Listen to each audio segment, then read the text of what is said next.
Welcome back to Neural Intel listeners. Today we're going to do a deep dive into a paper fresh off the R&D press.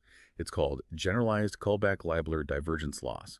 And as always, we're going to stick to the technical details and implications of the tech we discussed. To keep up to date on all the latest AI and ML research papers, just check out our webpage. It's linked in the bio. But for now, get ready for some serious math because we're diving deep into the world of loss functions. I love loss functions. They're really the unsung heroes behind all this deep learning stuff, quietly working in the background, telling our models just how good or bad their predictions are. Yeah, it's like having a coach who gives you really specific feedback, Hmm. right? The better the feedback, the better the athlete performs. And that's where this paper comes in, focusing on the famous Kullback-Leibler divergence loss, or as most people call it, KL loss. Yeah. You probably see it in action-making models, more robust, against attacks, or even for transferring knowledge between models. And these researchers did something really cool.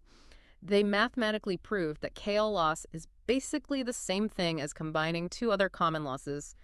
We use weighted mean squared error, or WMSE for short, and the classic cross-entropy loss. But with a twist, they used what are called soft labels. Okay, so we've got this equivalence now between KL loss and this combo of WMSE and cross-entropy with soft labels. But why is that so important? Why should our listeners care? Imagine you've got this complex machine, right? And you've always wondered how it works. Well, this is like finally taking it apart and seeing all the gears and levers and how they all fit together. By breaking down KL loss into these simpler parts, we can really understand how it does its magic during training. And that opens up a ton of possibilities for making it even better. So it's all about understanding the guts of the machine so we can tinker with it and make it even more powerful. Yeah. So what exactly did they find when they cracked open this KL loss machine? Well, they noticed something kind of strange.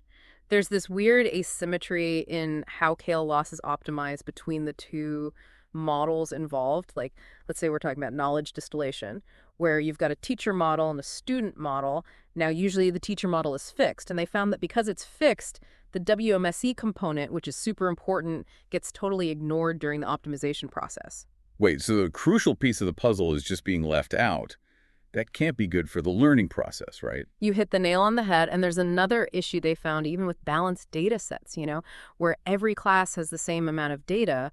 The models can still end up with predictions that are all over the place. Some classes get way more attention than others, and this can really mess things up, especially for knowledge distillation, making it hard for some of those poor neglected classes to learn properly. Okay, so we've got two potential problems here. This uneven optimization where part of the loss function is ignored, and then these imbalanced predictions even when the data itself is balanced. So how do they propose to fix these issues?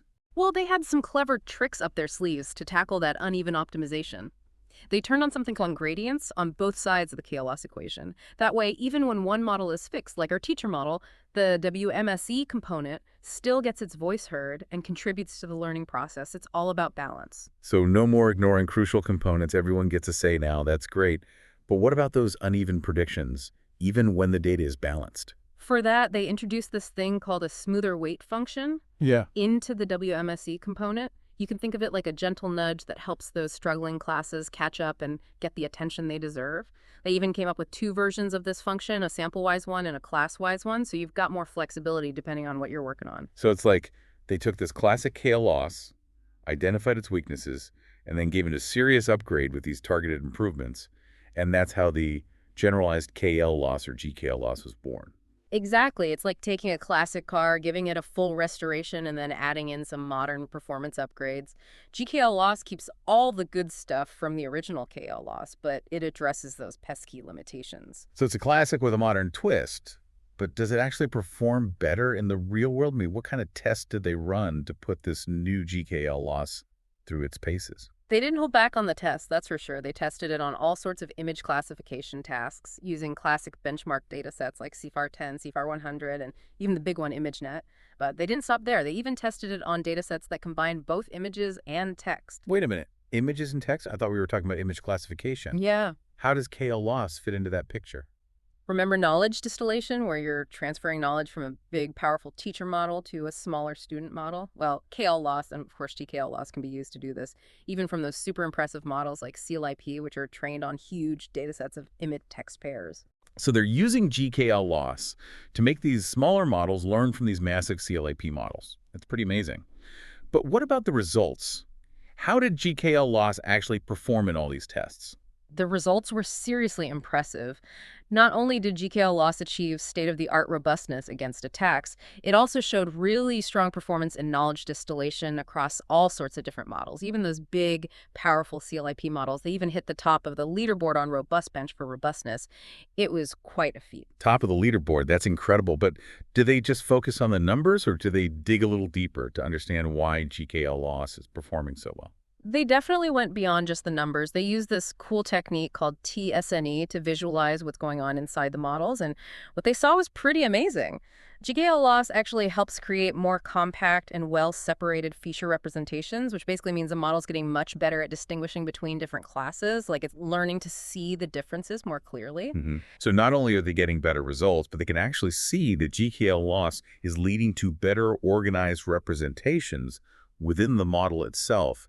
It's seriously cool. It really goes to show you the power of understanding the why behind the tools we use. This paper is a perfect example of how theoretical insights can lead to some really significant practical advancements in AI. I couldn't agree more. And listeners, if you're as fascinated by these findings as we are, you can find a link to the full paper on our website. But before you go, let's take a closer look at some specific examples of how GKL loss outperformed those previous methods in their experiments. Let's start with adversarial training on the CIFAR 100 dataset.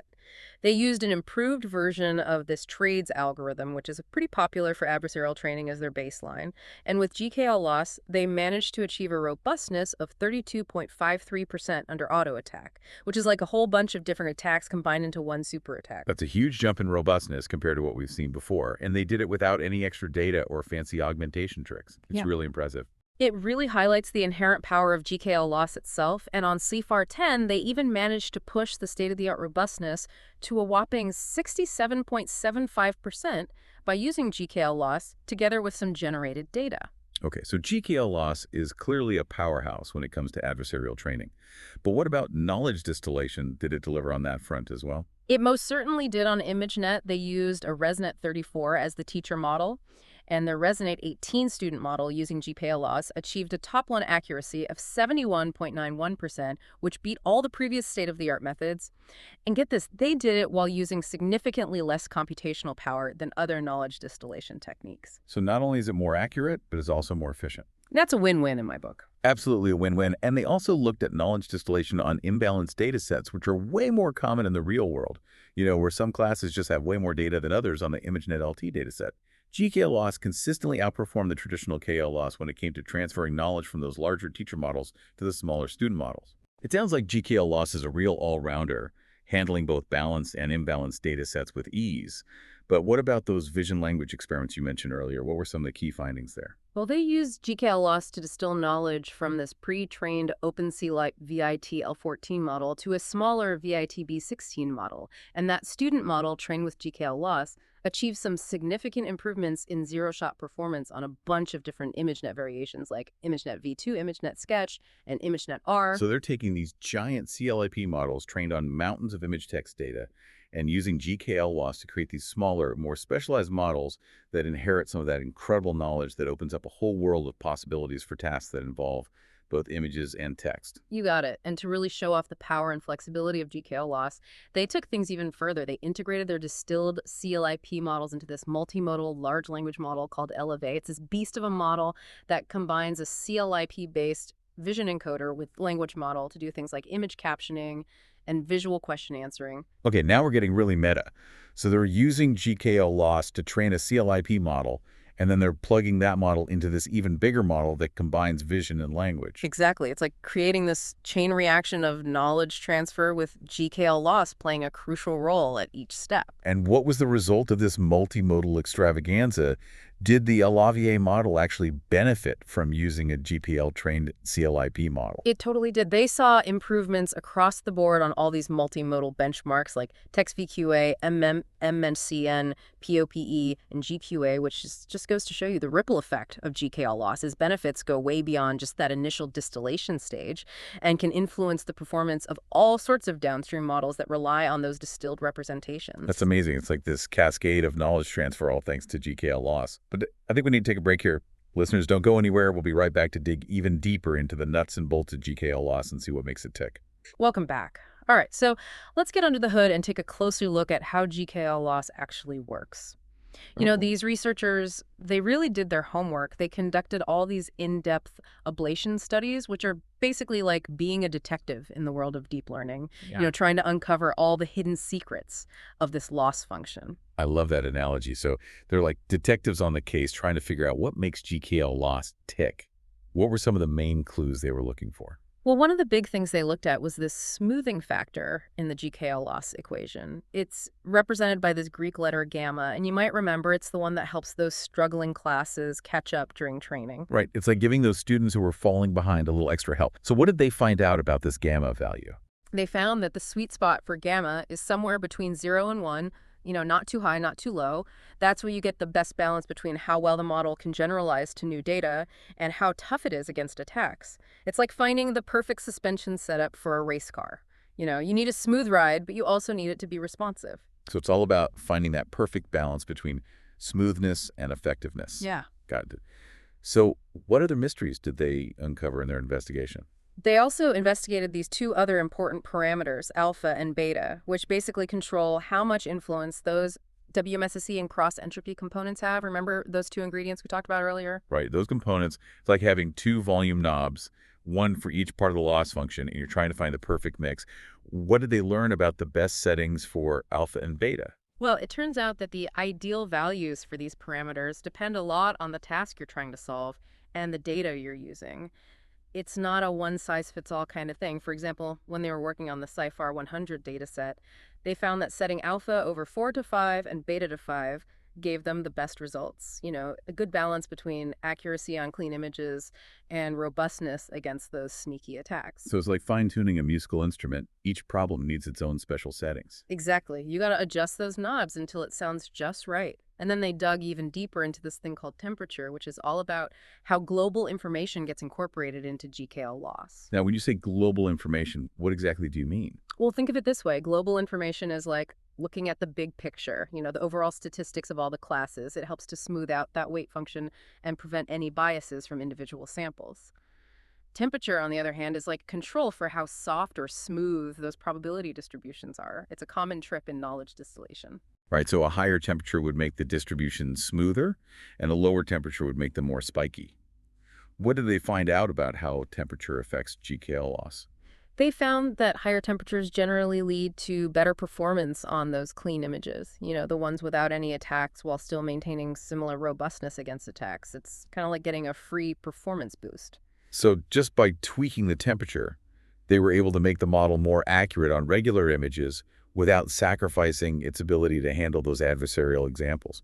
That's pretty cool. It really shows you how important those weights are in the WMSE component, especially for creating models that can stand up to attacks. It's like giving the model a bit of extra flexibility so it can adapt to different situations. Speaking of robustness, you mentioned earlier that GKL loss performed better than the traditional KL loss, Yeah. even when the size of those perturbations, those little changes that attackers make to fool the model, varied.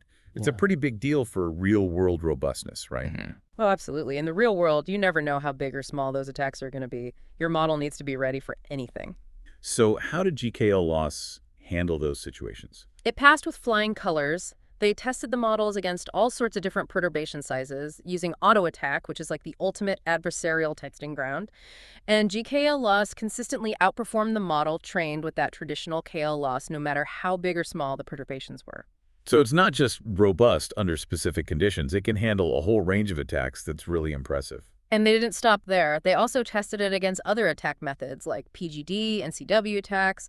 And once again, GKL loss came out on top, leading to stronger robustness without falling for those obfuscated gradients tricks that can sometimes mess up adversarial training. Okay, so it's robust, it's versatile, Yeah. and it avoids those common pitfalls of adversarial training. GKL loss sounds like a real game changer. Are there any downsides to using it? Well, like any new invention, there's always room for improvement. And the researchers know this. They pointed out some areas for future research, like exploring how GKL loss works with out-of-distribution data, data that's different from what the model was trained on, and also how it performs in incremental learning scenarios where the model has to keep learning new things over time. That sounds like some exciting future work. Yeah. But before we get ahead of ourselves, can we just take a moment to recap the key takeaways from all these ablation studies? Absolutely. So if you're thinking about using GKL loss in your own projects, Here are a few things to keep in mind first. That smoothing factor gamma, it's key for finding the right balance between smoothness and effectiveness. Second, you'll need to adjust those alpha and beta parameters to get the best performance for your specific problem. And third, don't be afraid to crank up the temperature a bit.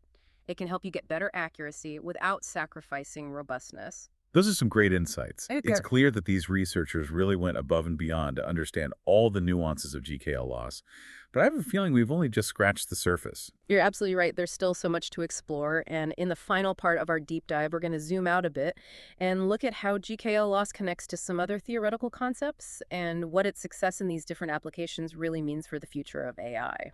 That sounds like a fascinating discussion.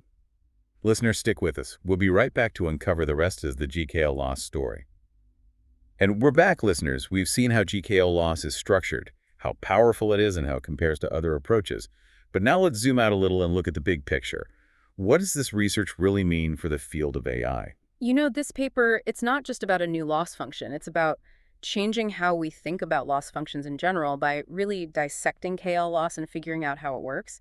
They've basically given us a blueprint for analyzing and maybe even improving other loss functions too.